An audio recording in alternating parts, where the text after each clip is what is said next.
നമസ്കാരം. വരുന്ന നിയമസഭാ തെരഞ്ഞെടുപ്പിലും ഇടതുമുന്നണിയെ പിണറായി വിജയൻ നയിച്ചേക്കും. ഭരണത്തിൽ ഹാട്രിക് ഉറപ്പിക്കാനുള്ള ശ്രമങ്ങൾക്ക് നേതൃമാറ്റം തിരിച്ചടിയാകുമെന്ന ഭയം CPM-നുണ്ട്. ബംഗാളിൽ CPM തുടർച്ചയായി ഭരണത്തിലിരുന്നു. അന്ന് മുഖ്യമന്ത്രി ജ്യോതി ബസുവായിരുന്നു ഉണ്ടായിരുന്നത്. ബസുവിനെ മാറ്റി ബുദ്ധദേവ് ഭട്ടാചാര്യ മുഖ്യമന്ത്രിയായതോടെ അവിടെ CPM-ന് അടിതെറ്റി. ജ്യോതി ബസുവിൽ നിന്ന് ബുദ്ധദേവിലേക്ക് മാറ്റം ബംഗാളിലെ ജനത ഉൾക്കൊണ്ടില്ല. ത്രിപുരയിലും ഇപ്പോൾ ഭരണമില്ല. ഇതൊക്കെ വെച്ച് നോക്കിയാൽ പിണറായി ക്യാപ്റ്റനായി തുടരുന്നതാണ് നല്ലതെന്ന വാദം CPM-ൽ സജീവമാണ്. പിണറായി മാറിയാൽ അത്ര കരുത്തുള്ള നേതാവിനെ പകരം ഉയർത്തിക്കാട്ടാനാകില്ല. പിണറായിയുടെ സ്വാഭാവിക പകരക്കാരൻ എന്ന് ഏവരും കരുതിയിരിക്കുന്നത് കോടിയേരി ബാലകൃഷ്ണനെയായിരുന്നു.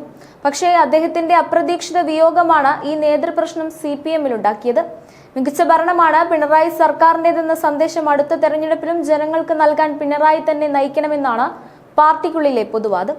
CPM ദേശീയ നേതൃത്വത്തിന് പഴയ കരുത്ത് ഇപ്പോഴില്ല. അതിനാൽ പിണറായി തന്നെ അടുത്ത തെരഞ്ഞെടുപ്പും നയിക്കണമെന്ന തീരുമാനം കേരള പാർട്ടി എടുത്താൽ അത് ഡൽഹി നേതൃത്വവും അംഗീകരിക്കും. നിലവിൽ CPM പോളിറ്റ് ബ്യൂറോ അംഗമാണ് പിണറായി. 75 എന്ന പ്രായപരിധി പിന്നിട്ടതിനാൽ പിണറായിക്ക് PB അംഗത്വം നഷ്ടമാകും. പ്രായപരിധിയിൽ ഇളവ് അനുവദിക്കണമെന്ന ആവശ്യം കേരളം ഉന്നയിക്കും. ഈ ആവശ്യം പാർട്ടി അംഗീകരിച്ചാൽ പിണറായി ഉന്നത നേതൃത്വത്തിൽ തന്നെ തുടരും. അങ്ങനെ വന്നാൽ 2026 പിണറായി നിയമസഭയിലേക്ക് മത്സരിക്കുന്ന കാര്യത്തിൽ തർക്കമില്ല.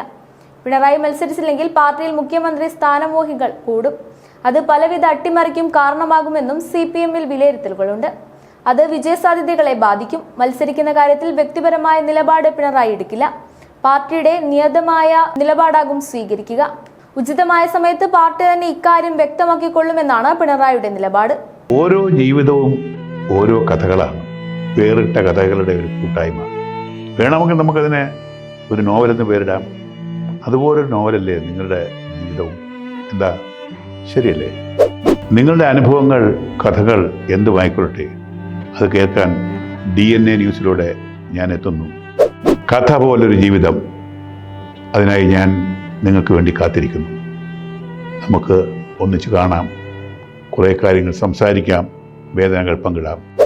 നിങ്ങളുടെ വിഷയങ്ങൾ, അനുഭവങ്ങൾ അത് ഞങ്ങളെ അറിയിക്കേണ്ട വിലാസം താഴെ കൊടുക്കുന്നു.